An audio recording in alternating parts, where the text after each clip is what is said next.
महायुतीच्या समन्वय समितीची आज बैठक। मुख्यमंत्री फडणवीस उपमुख्यमंत्री राहणार उपस्थित। महामंडळाचं अंतिम वाटप, जिल्हा पातळीवरील समित्यांच्या वाटपावर होणार चर्चा।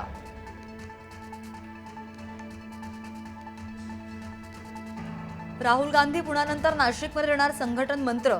संघटन सृजन अभियानाअंतर्गत नाशिकमध्ये आजपासून 10 दिवसांचं प्रशिक्षण शिबिर। 2 सप्टेंबरला राहुल गांधींच्या मार्गदर्शनानं समारोप होणार।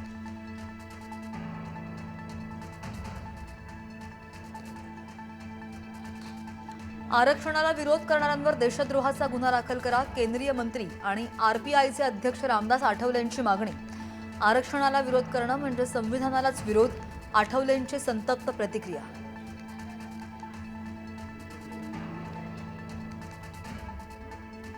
मराठीच्या सक्तीमुळे रिक्षा टॅक्सी चालकांनी मार्ग बदलले।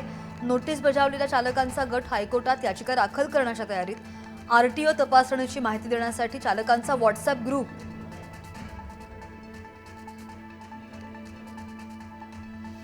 अमरावतीच्या जिल्हा स्त्री रुग्णालयात अग्नितांडव, 3 बालकांचा होरपळून मृत्यू, 6 बालकांवर उपचार सुरू। व्हेंटिलेटरमध्ये स्फोट झाल्यानं आग लागल्याची माहिती।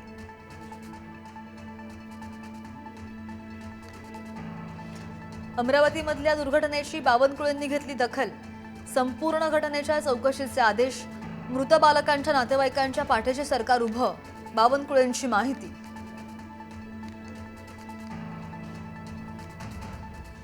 नागपूरच्या गोधनी परिसरामध्ये क्लोरीन वायूची गळती, श्वास घ्यायला त्रास होत असल्यानं 40 जणांना उपचारासाठी रुग्णालयात हलवलं। नागरिकांना इतर ठिकाणी हलवण्याचं काम सुरू।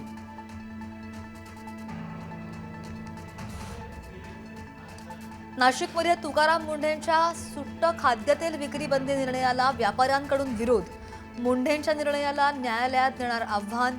व्यापाऱ्यांचा सरकारला 15 दिवसांचा अल्टिमेटम, निर्णय मागे न घेतल्यास आंदोलनाचा इशारा।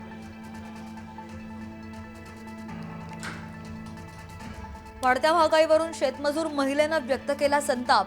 लाडकी बहीण योजनेतून सरकार एका हाताने पैसे देतं आणि दुसऱ्या हाताने महागाई वाढवून पैसे परत घेतं। अकोटमधील महिलेनं मांडली व्यथा। योजना बंद करण्याची महिलेची मागणी।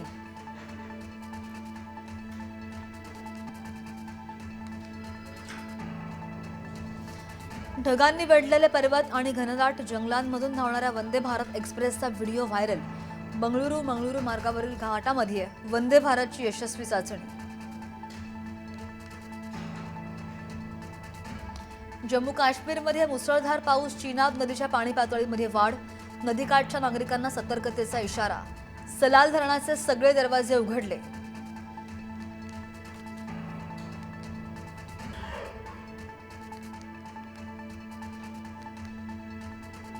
आणि ऑपरेशन सिंदूरमध्ये उद्ध्वस्त दहशतवादी तळ पाकिस्ताननं पुन्हा उभारला। जैश ए मोहम्मदच्या दहशतवादी अड्ड्यासाठी पाकिस्तान सरकारकडून 36 कोटींचा निधी।